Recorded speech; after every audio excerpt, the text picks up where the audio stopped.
Começa agora o De Orelha a Orelha, o seu podcast de podcasts.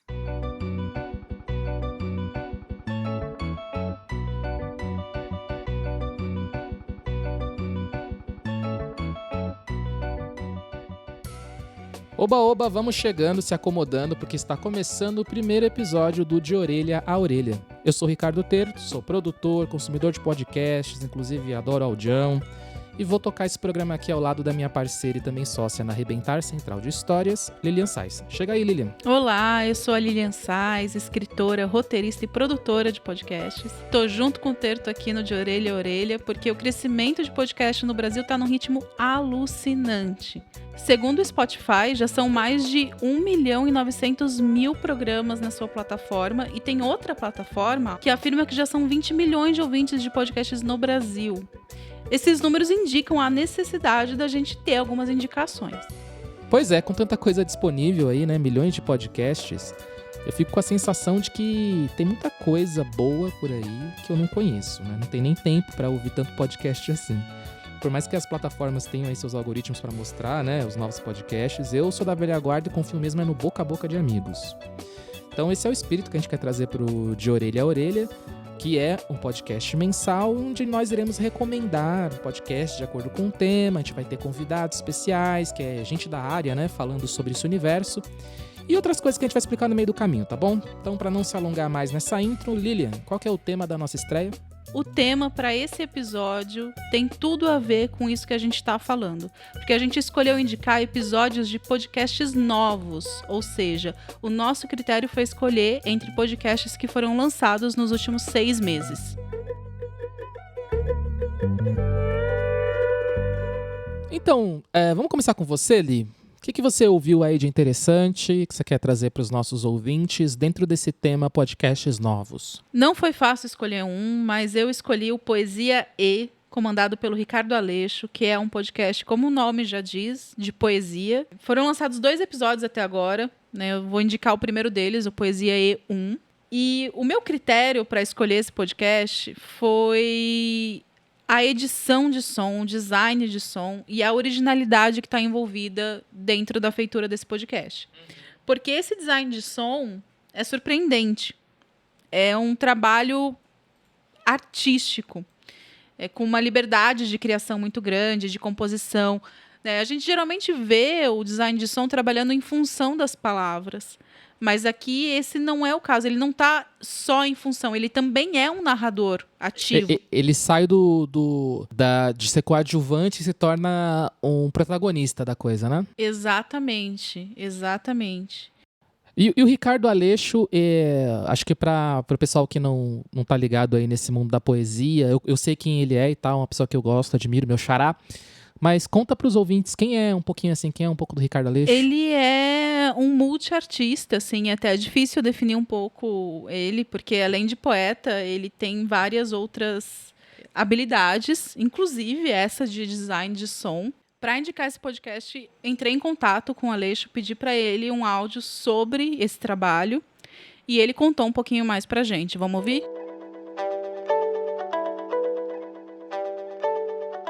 O podcast Poesia aí surgiu de uma vontade enorme que eu vim cultivando nos últimos anos de dar continuidade ao projeto homônimo que se dava sob a forma de uma coluna semanal na Rádio Inconfidência FM, aqui de Belo Horizonte, a emissora oficial do estado. Era poesia aí porque eu destacava as relações possíveis da poesia com outros campos linguageiros e com outros campos de conhecimento também. Então, poesia e vídeo, poesia e dança, poesia e música. E da mesma forma, poesia e sociedade, poesia e política, poesia e racismo, etc, etc, etc. Levei bem uns 3 anos arredondando o projeto do podcast, o que já estava ficando vergonhoso para mim, porque eu fui professor de design sonoro numa faculdade aqui de Belo Horizonte, eu ensinava a fazer podcast, mas apanhei muito para fazer o meu. Certamente isso se deve ao famoso perfeccionismo dos virginianos.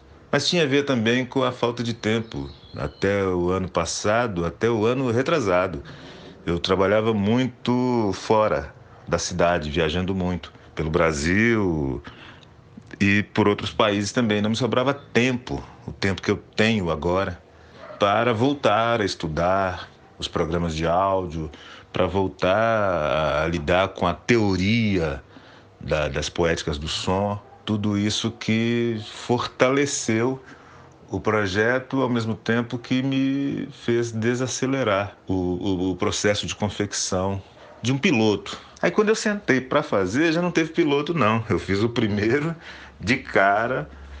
Falei, olha, se eu não puser isso online, vai voltar aquela enrolação de novo. Como o retorno foi muito bom, eu já fiz logo o segundo. Aí tive que dar uma parada por conta de uma questão médica. Eu estou me tratando de um glaucoma, com muito sucesso, diga-se. E logo vem a terceira edição. Eu não chamo de episódios, não. Até porque um amigo querido, o Hélio Menezes, ele falou: isso não é um podcast, isso é uma obra de arte sonora. E é assim, de fato, que eu vejo e ouço o Poesia aí. Bom, isso que o Aleixo traz é muito interessante, né? É bacana também pensar que a sua primeira dica nesse podcast, de podcasts, já é algo que subverte a linguagem, né? Que não respeita muito o formato padrão, o formato quadradinho e tal, né? Aquele formato mais tradicional que a gente está acostumado, do som como ambientação, como coadjuvante da narrativa. Eu ouvi, assim, depois que eu descobri que você ia indicar esse podcast, eu ouvi e eu fiquei bem impressionado, eu fiquei positivamente surpreendido, porque ele trabalha com essas camadas de sons, e a forma como ele trabalha a voz é uma coisa que eu ainda não vi em podcast ser feito. É claro, enfim, né, a gente tá falando que um é melhor que o outro, acho que tem espaço para tudo. Mas eu acho legal trazer para os ouvintes essa ideia de que é possível fazer experimentações com a linguagem também, que você não precisa começar com oi, gente, está começando aqui de orelha a orelha e tal, e vai para a vinheta, não sei o quê, que você pode pensar em formas diferentes, até porque, já que é um podcast de poesia, ele acaba sendo não só sobre poesia, mas de experiência poética, né? Exatamente. E faz a gente se perguntar, né? O podcast é o quê? É uma linguagem? É um formato de distribuição? É um formato de consumo? E essa é uma das provocações que o Poesia E traz, né? O que eu acho muito bacana é isso, como é Poesia E, como ele explicou um pouquinho também, não é só de poesia, mas é a poesia relacionada a outras áreas, a outras coisas. Ele traz uma série de nomes e de textos muito potentes. Essa curadoria dele é muito bem feita. Então é isso, né? Fica aí a dica para vocês, é uma experiência diferente, é imersivo. Eu acho que o que faz muita diferença para esse tipo de podcast é ouvir de fone de ouvido. Legal, não, bom, então ouça aí você com o fone de ouvido, separe um tempinho, fica aí a dica Poesia E do Ricardo Aleixo que ali trouxe, certo? Eu trouxe outra referência, que é um formato mais tradicional, mas que eu acho brilhante, e esse episódio que eu vou falar especificamente, ele é muito bom, porque ele me retoma muitas coisas sobre o Brasil. Tô falando do podcast Além do Meme, do Chico Felitti. Bom, o que me chamou a atenção nesse episódio que eu vou destacar, da primeira temporada do Além do Meme, é o episódio Atrasados no Enem. Porque o Atrasados no Enem, assim, eu acho a ideia do Além do Meme muito boa, é uma ideia que já nasce e ganha, assim. Ainda mais que o brasileiro adora meme e é muito bom nisso. Só que tem uma história por trás do meme, os bastidores do meme, das pessoas envolvidas, né? Que ninguém tinha feito isso desta forma ainda. E o Chico Felitti foi lá e foi contar essas histórias, né? Tem a grávida de Taubaté num episódio. E tem esse do Atrasados do Enem, mas eu escolhi esse episódio especificamente porque a história me chama muito a atenção, porque ela tem um aspecto um pouco de sadismo bem explícito, né? E o Chico Felitti, ele explora isso. Ele explora um pouco das consequências na vida das pessoas que viraram uma piada nacional. e ele consegue até falar com uma pessoa e que ela mostra no detalhe da vida dela como que foi o desenrolar disso, como foi ela ter virado uma atrasada do Enem, mas ninguém melhor que o próprio Chico Felitti para falar de como foi esse processo de construção deste episódio, beleza?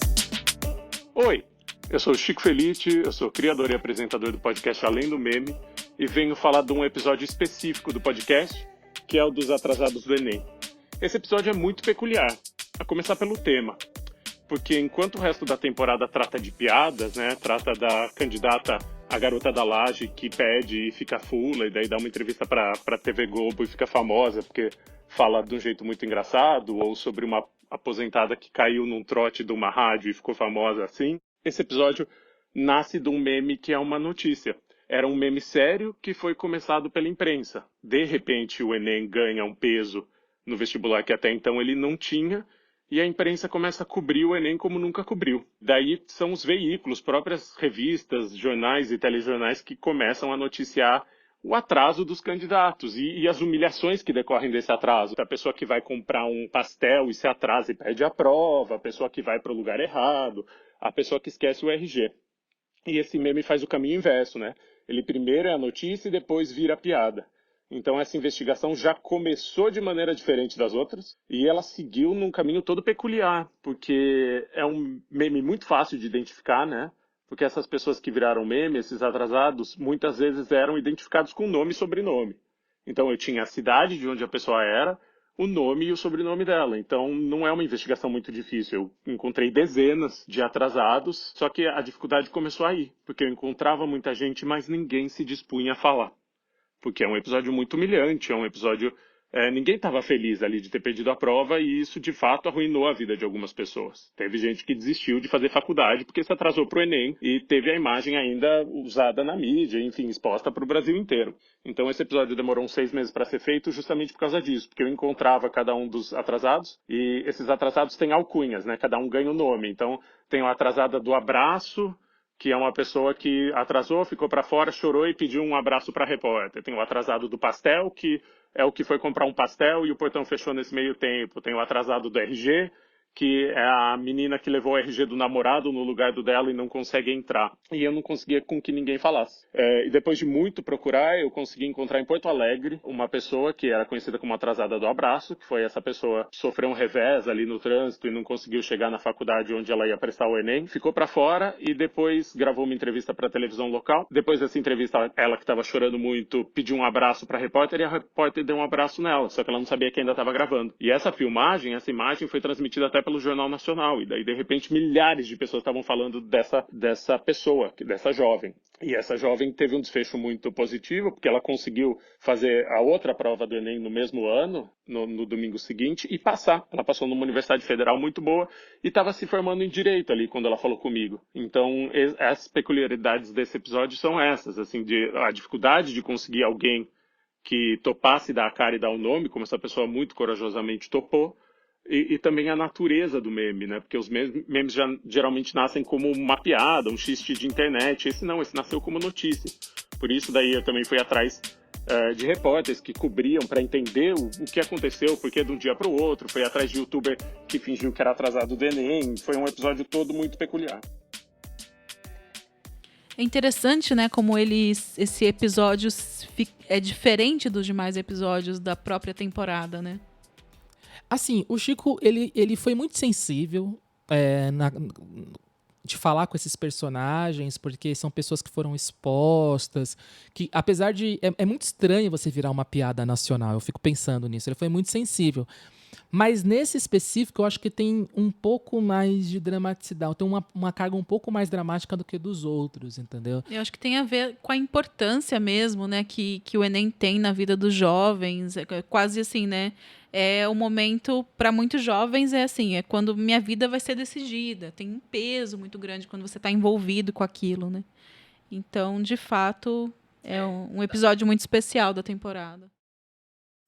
Bom, a gente tem mais uma indicação. A gente sempre vai ter uma terceira indicação de uma pessoa convidada. E nesse primeiro episódio, a gente chamou a Fernanda de Almeida, que é jornalista, foi apresentadora da primeira temporada do Quarta Capa, todavia. E adora podcasts. E adora podcasts. Vamos lá, Fernanda, com você. Oi, eu sou a Fernanda de Almeida, sou jornalista e trabalho principalmente com conteúdo literário. A minha indicação de podcast é o Meu Inconsciente Coletivo, que é um podcast que acabou de estrear agora no começo de fevereiro. É um podcast da Folha de São Paulo e é apresentado pela Tati Bernardi. A Tati Bernardi é um monte de coisa. Ela é escritora, roteirista, cronista, resenhista, inclusive podcaster. E ela já está bem conhecida na podosfera por causa do Calcinha Larga, que ela apresenta com a Camila Frender e com a Ellen Ramos. E aí, para quem acompanha um pouco do trabalho dela, é muito forte o quanto ela fala de si mesma e o quanto ela se expõe. Ela faz muita piada com isso, assim, com o quanto ela fala das neuroses dela, da vida pessoal dela, da relação dela com o marido, com a filha, com a mãe, enfim. E daí o que eu achei muito interessante desse podcast é que ele pega um tema que geralmente é tratado de uma maneira muito séria ou muito sisuda, e ela tira esse assunto do pedestal, ela tira a psicanálise ou a terapia do pedestal. Então ela continua na linha dela de se expor, mas agora quase como se ela estivesse abrindo a sessão de terapia dela. Na verdade, é assim que ela inclusive define o que é esse podcast, é como se a gente estivesse ouvindo uma sessão de terapia dela. E aí o engraçado é que a pessoa que é atendida é sempre a mesma, que é ela, mas quem vai mudando a cada sessão são os psicanalistas, ou analistas, terapeutas e tal. Então, no primeiro episódio foi, por exemplo, a Vera Iaconelli. E aí, para quem acompanha a Tati, como eu estava falando, ela vai trazer temas ali que ela já trouxe em outros lugares, que ela já escreveu sobre, que ela já discutiu no Calcinha Larga, enfim. Mas ali a gente tem uma profissional olhando para aquilo com um viés psicanalítico. E o mais interessante para mim, que me interessa minimamente pelo assunto, não sou nem um pouco especializada no assunto, mas tenho interesse, sou curiosa a respeito, é que tudo que normalmente seria tratado como um clichê, então todas as interpretações mais superficiais sobre os assuntos que são tão comuns do mundo moderno, por exemplo, nesse primeiro episódio a Vera Iaconelli quebrou todos eles, assim. Quando você acha que o caminho possível é o mais óbvio, a Vera traz outra interpretação para aquilo, sabe? Outro olhar para aquilo. Então, ela tem a Tati, nesse primeiro episódio, fala sobre as dores crônicas dela. E a Vera traz um olhar muito interessante sobre isso, assim. Ela fala que existe uma beleza no corpo produzir dor. Então, é um podcast que se dá pra você ouvir fazendo outras coisas. Ele é super despretensioso, mas ele não é nem um pouco raso. Então, indico super. Pra quem se interessa sobre o assunto, é bem legal conhecer. Você sabe que essa coisa de podcast sobre psicanálise e essas coisas sobre o autoconhecimento, eu acho que é um dos grandes lugares do podcast. O podcast tem uma coisa, que eu não sei se é autoajuda, mas tem uma coisa que ele puxa, assim, pra coisa do autoconhecimento, que meio que colou no formato, acho que quase que espontaneamente, assim. E o que a Tati Bernardi faz é quase essa coisa da sessão aberta, da terapia aberta. É uma coisa que eu acho bem ousada e que chama muito a atenção das pessoas. O número desse podcast já está entre os mais ouvidos do Brasil, porque a gente sempre tenta, talvez, buscar no outro algumas coisas que espelhem as nossas atitudes, né? Sim, eu acho que além disso também tem a questão do próprio podcast ser uma coisa que vem com a voz, vem com a entonação, com o tom. Então tem todo um espaço afetivo que faz com que as pessoas se envolvam com essas histórias, né, e se sintam parte daquela comunidade, daquele podcast. Essa coisa da intimidade, né? Já é uma mídia que tem intimidade com você, porque é uma coisa que está literalmente sussurrando no seu ouvido, ou às vezes gritando, né? Então, eu gostei bastante do Meu Inconsciente Coletivo. Acho que foi muito legal aí essa indicação da Fernanda. Então, ouçam aí o Meu Inconsciente Coletivo, podcast da Folha de São Paulo. E agora chegou a hora do Podosfera Responde. A ideia é o seguinte: nós vamos chamar pessoas desse universo da podosfera, que não são só apresentadores, a gente está falando de editores, técnicos, uma galera que faz esses produtos acontecerem, esses podcasts acontecerem, para responder dúvidas que vocês tenham sobre isso, sobre esse universo, né? E nesse primeiro episódio a gente chamou a Gisele Regatão para responder a seguinte pergunta: nós estamos chegamos a um limite, a um pico do podcast? Já temos podcasts demais? Será que ainda tem espaço para ideias novas? Ou já estamos num formato que está destinado a se desgastar? Então, Gisele, é com você.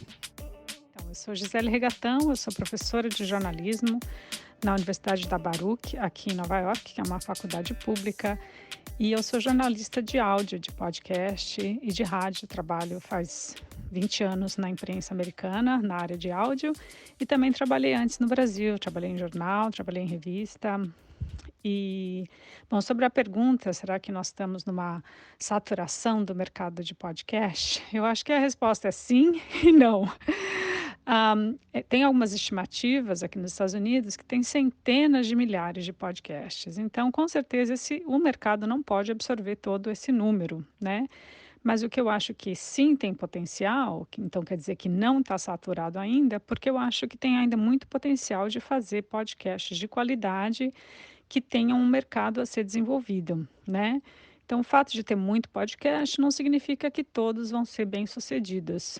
Aqui nos Estados Unidos, por exemplo, um mercado forte é podcast de ficção, que eu acho que ainda tem muita oportunidade para crescer no Brasil. Podcasts narrativos, investigativos. Aqui nos Estados Unidos são um dos podcasts mais fortes. E no Brasil é uma área que está apenas começando. Eu acho que aí tem muito potencial. O que eu acho que é importante a gente observar é que podcast de qualidade, jornalístico, investigativo custa dinheiro, né? E leva tempo. Então, acho que tem vários modelos aí para se pensar. Por exemplo, o modelo de ONG, né, que possam patrocinar alguns projetos, grandes empresas de mídia bancando, né, levantando fundos especialmente para a sua área de áudio. Então, eu acho que ainda tem muita oportunidade de crescer em algumas áreas, por exemplo, como eu falei, ficção, também comédia. Eu acho que aqui muitos dos podcasts investigativos que têm sucesso são na área de crime, mas tem muitas outras investigações para fazer que não são de crime, né? Então, eu acho que o potencial é grande para crescer.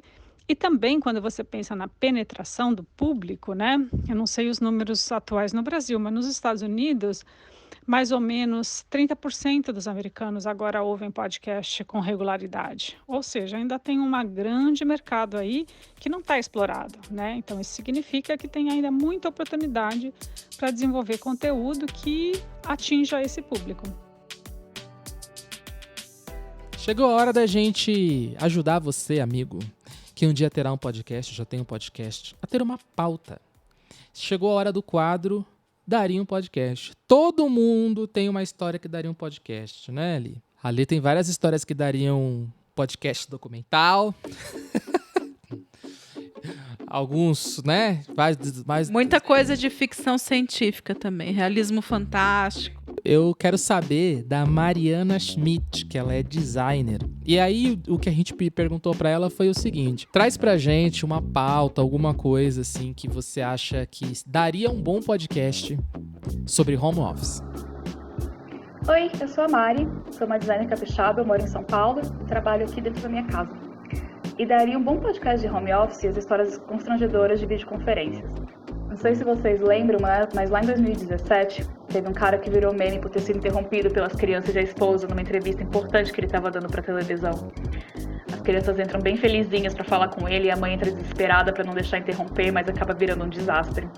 Na época isso foi super assunto, era algo único, era uma coisa que não acontecia com muita frequência. Mas depois de 10 meses trancados em casa, trabalhando nessa pandemia, acho que todo mundo já passou por alguma coisa parecida, em maiores ou menores níveis. Teve o caso da esposa do Porchat, que passou só de toalha na cabeça e nenhuma enrolada no corpo, no fundo de uma entrevista que ele estava fazendo com bolos, e esse não se aguentou de rir, coitado. Também aconteceu e parecido comigo, mas eu não estou autorizada a falar sobre.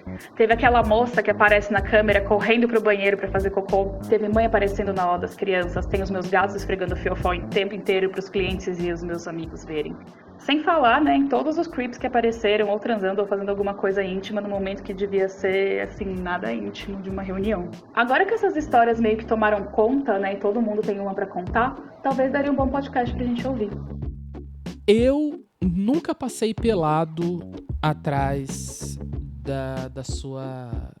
de nenhuma reunião sua, né, Lia? Você lembra disso? Só de um sarau virtual, mas tava de cueca. Ah, mas é sarau, né? Tá tudo liberado, né? Esse pessoal do sarau aí é tudo... Eu tava até com roupa demais, eu acho. Pena, seria bom se fosse já aqueles podcasts mais moderninhos com imagens, que aí sim, né? Ou não, vai ficar pra imaginação. As pessoas passando pela... É melhor. Senti isso uma crítica à minha pessoa. Bom, esse programa, né, como a gente falou de orelha a orelha, uma das orelhas tem que ser vocês, né? Então esse programa vai ficar muito melhor com a interação da audiência.